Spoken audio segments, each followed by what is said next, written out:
नमस्कार, मैं हूँ doctor Pallavi Kashyap, consultant dermatologist Patna से। आज हम बात करेंगे बालों के बारे में। क्या कहूँ मैं, बाल हमारे पूरी पर्सनैलिटी और चेहरे का एक बहुत इम्पोर्टेंट हिस्सा होते हैं। हम सब चाहते हैं कि हमारे बाल खूबसूरत दिखें और हम उन्हें जिस तरीके से चाहें उस तरीके से संवार सकें। बहुत सारे पेशेंट्स ओपीडी में आते हैं हेयर फॉल की कंप्लेन लेके। कई लोग बहुत सारी दूसरी कंप्लेंट्स भी लेकर आते हैं कि मेरे बालों का लस्टर अच्छा नहीं है, दे आर वेरी फ्रिजी। सो क्या करना चाहिए एक्चुअली? हम शुरू करते हैं कि बाल एक्चुअली गिरते किस वजह से हैं। पुरुषों में और महिलाओं में हार्मोनल इम्बैलेंस की वजह से बाल जाते हैं। पुरुषों में स्पेशली हेयरलाइन ज़्यादा रिसीड करता है, महिलाओं में हेयरलाइन ऐसे रिसीड कर सकता है, कई महिलाओं में पीछे भी जाता है और हेयर धीरे धीरे आगे से खाली होने लगते हैं। महिलाओं के केस में हम उसे फीमेल पैटर्न हेयर लॉस बोलते हैं, पुरुषों के केस में हम उसे एंड्रोजेनेटिक एलोपेशिया बोलते हैं। पर यही दो रीजंस नहीं है हेयर लॉस होने के।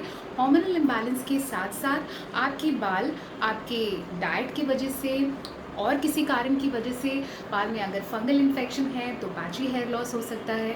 दूसरे रीजंस की वजह से आपको एलोपेशिया अरियाटा हो सकता है और बाकी रीजंस की वजह से आपको डिफ्यूज़ हेयर लॉस हो सकता है या टिलोजन एफ्लूवियम हो सकता है। बहुत सारे रीजंस हैं।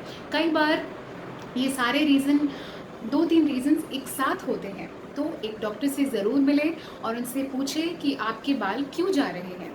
महिलाओं में स्पेशली जहाँ खून की कमी हो, अनीमिया हो, प्रेगनेंसी के बाद हेयर लॉस होना, पीरियड्स रुकने दैट मीन्स मेनोपॉज से पहले और मेनोपॉज के बाद हेयर लॉस होना, और यंग अडल्ट्स में जनरली लॉट ऑफ स्ट्रेस की वजह से आजकल पीसीओएस बहुत कॉमन है। पीसीओएस की वजह से समटाइम्स अगर अपने स्कैल्प का ख्याल ठीक से नहीं रखते हैं, बहुत सारा सेबोरिक सेक्रेशंस होता है स्कैल्प में, आपका स्कैल्प हमेशा ड्राई रहता है, आपकी स्कैल्प में बहुत डैंड्रफ रहती है, उस वजह से भी आपको हेयर लॉस हो सकता है। कई लोगों को आदत होती है कि वो अपने बाल बहुत बार ब्रश करते हैं, बहुत टाइटली बांधते हैं, उस वजह से भी हेयरलाइन पीछे रिसीड करती है और बहुत ज़्यादा हेयर लॉस होता है। कई बार लोग सिर्फ 1-2 बाल भी गिरते हैं दिन में तो उसके लिए भी चिंतित हो जाते हैं कि मेरे बाल तो 2-3 गिर जाते हैं दिन में, डॉक्टर मैं क्या करूँ? अगर दिन में आपके 50 से ज़्यादा बाल गिर रहे हैं, कम से कम 100 बाल गिर रहे हैं तो ये नॉर्मल है। लेकिन हाँ, अगर 100 बाल एक ही रीजन से गिर रहे हैं तो वो एक चिंता का विषय है, उसके लिए डॉक्टर से आकर ज़रूर मिलें। अगर स्कैल्प में आपके जुएँ रहती हैं या बहुत ज़्यादा खुजली होती है तब भी हेयर लॉस होता है। अगर कोई सेकेंडरी इन्फेक्शन है या कोई बैक्टीरियल इन्फेक्शन हो गया है या फिर आपके लाइकन प्लानस हो रहा है तो भी आपके हेयर लॉस होगा। और क्या हो सकता है? अगर डाइट में कमी है तो आजकल कोविड-19 की वजह से भी बहुत सारा हेयर लॉस हो रहा है। महिलाओं को अबॉर्शन के बाद भी हेयर लॉस होना बहुत कॉमन है। कोविड-19 में बहुत सारे पेशेंट्स इसीलिए भी ओपीडी में आ रहे हैं कि मुझे कोविड हुआ था, लेकिन वो रिलेट नहीं कर पाते कि उसकी वजह से कहीं हेयर लॉस नहीं हो रहा हो। कोविड की वजह से जी हेयर लॉस होता है, काफ़ी ज़्यादा हेयर लॉस होता है, तो आपको चिंता करने की ज़रूरत नहीं है। अगर कोविड के बाद हेयर लॉस हो रहा है दैट मीन्स वो धीरे धीरे शरीर अपना टाइम लेगा और वो ठीक हो जाएगा। और कुछ लोगों को आदत होती है कि बाल में हमेशा तेल लगाना, हमेशा तेल लगा कर रखते हैं। वो ऐसा सोचते हैं कि तेल लगाने से सर दर्द ठीक हो जाता है, तेल लगाने से बालों में पोषण मिलता है। Of course sometimes everybody loves a champi, लेकिन ये ज़रूरी नहीं है कि आप बाल में हमेशा तेल लगा कर रखें। बहुत सारा डस्ट अट्रैक्ट भी करता है, इसीलिए वो आप प्लीज़ अपने बालों में जब भी तेल लगाना हो सिंपल कोकोनट ऑयल लगाएं शैम्पू से आधे घंटे पहले।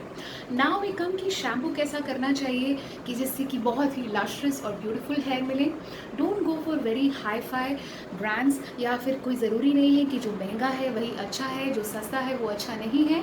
ये कोशिश करें कि आप एक बेसिक शैम्पू लें जो बिल्कुल माइल्ड हो, जिसमें बाकी एडिड केमिकल्स नहीं हो, बहुत ज़्यादा खुशबूदार चीज़ें ना यूज़ करें, क्योंकि कई बार हम सिर्फ खुशबू से अट्रैक्ट होते हैं लेकिन वो खुशबू भी उसमें एक केमिकल की तरह यूज़ होती है। तो फ्रेग्रेंस फ्री शैम्पूज़ यूज़ करना शुरू करें। बाल में एंटी डैंड्रफ शैम्पू हमेशा यूज़ करना चाहिए। मैं पेशेंट्स को हमेशा बोलती हूँ कि एक नॉर्मल शैम्पू रखिए तो एक एंटी डैंड्रफ शैम्पू एटलीस्ट, अगर आपका बाल नॉर्मल भी रहता है तो हफ्ते में 1 दिन कर लीजिए। और अगर जिनको डैंड्रफ की तकलीफ या सेबोरिक सेक्रेशन ज़्यादा होता है वो हफ्ते में 2 दिन भी कर सकते हैं। बाल कितनी बार धोने चाहिए? कई लोग ये सवाल पूछते हैं कि कितनी बार बाल धोने चाहिए। कुछ लोग डर के मारे बाल नहीं धोते क्योंकि बाल जा रहे हैं तो पूरे ही चले जाएंगे, लेकिन आप रोज़ बाल धो सकते हैं, हफ्ते में 4 दिन भी बाल धो सकते हैं, उससे कम नहीं। मैं तो रोज़ बाल धोती हूँ क्योंकि बाल धोने से जैसे शरीर को हम नहाते हैं वैसे ही बाल भी धोना ज़रूरी है। तो इसलिए आप ये ना सोचें कि ज़्यादा धोऊँगी तो मेरे बाल ज़्यादा जाएँगे। अगर हेरिडिटरी कॉजेज़ की वजह से बाल जा रहे हैं तो डेफ़िनेटली डॉक्टर से मिलें, क्योंकि वही एक इंसान है जो आपको बेहतर तरीके से एक्सप्लेन करेगा कि क्या कॉजेज़ हैं। महिलाओं में आप थायरॉइड की वजह से भी बाल बहुत जाते हैं, कई लोग ये बात समझते नहीं। तो प्लीज़ ये बात समझ लें कि अगर थायरॉइड लेवल्स ऊपर नीचे हैं तो आपके बाल जाएँगे। लेकिन इसका मतलब ये नहीं है कि अगर जा रहे हैं तो थायरॉइड कंट्रोल होगा। डेफ़िनेटली कंट्रोल होगा, और वो दवाइयों से होगा, और हेयर के लिए आपको डॉक्टर से मिलना बहुत ज़रूरी है। Then what is comes like hair का और कैसे ख़्याल रख सकते हैं, डाइट में क्या कर सकते हैं। डाइट में आप प्रोटीन रिच डाइट लीजिए, ग्रीन लीफी वेजिटेबल्स खाइए, बहुत सारा पानी पीजिए, और ये भी कर सकते हैं कि आप थोड़ा सा बायोटिन सप्लीमेंट ले लीजिए अगर बहुत ज़्यादा हेयर लॉस हो रहा है। बायोटिन मतलब vitamin B1, and then zinc supplement लीजिए, आयरन कंटेनिंग सप्लीमेंट्स लीजिए, क्योंकि जिन महिलाओं में बहुत ज़्यादा ब्लड लॉस होता है उन केसेस में आयरन लॉस का चांसेस बहुत ज़्यादा बढ़ जाता है। विटामिन D3 की कमी से भी बाल झड़ते हैं, इसलिए विटामिन D3 का सप्लीमेंटेशन भी लेना ज़रूरी है। पर ये नहीं है कि आज सब खरीद लिया और खाना शुरू कर दिया। एक डॉक्टर से ज़रूर मिलें, ये पूछें कि आपको किस चीज़ की ज़रूरत है, कितना खाना चाहिए, कब तक खाना चाहिए। और हेयर लॉस थेरेपी के लिए ये नहीं है कि आज आपकी थेरेपी शुरू होगी तो कल से ही नए बाल आने लगेंगे। नए बाल आने के लिए भी समय लगता है। कम से कम 3 से 6 महीने की थेरेपी कीजिए, अपने डॉक्टर पर भरोसा रखिए, स्ट्रेस कम लीजिए, और अच्छी नींद लीजिए, और बहुत सारा पानी पीजिए। अगेन एंड अगेन मैं बोल रही हूँ, बालों को टाइटली मत बांधिए, बालों को थोड़ा फ्री रहने दीजिए, बहुत बार ब्रशिंग मत कीजिए, क्योंकि अगर हम बालों को बहुत टाइट बांधते हैं तो धीरे धीरे फ्रैक्शनल एलोपेशिया होने लगता है। बालों के साथ बहुत सारा एक्सपेरिमेंटेशन मत कीजिए कि हर महीने शैम्पू चेंज कर रहे हैं, आज ये ट्रीटमेंट करा रहे हैं, कल ये ट्रीटमेंट करा रहे हैं, बहुत सारा केमिकल्स यूज़ कर रहे हैं। ठीक है, it's good to have fun sometimes, लेकिन इसका मतलब ये नहीं है कि हर महीने हम कुछ ना कुछ नया ट्राई कर रहे हैं अपने बालों के लिए।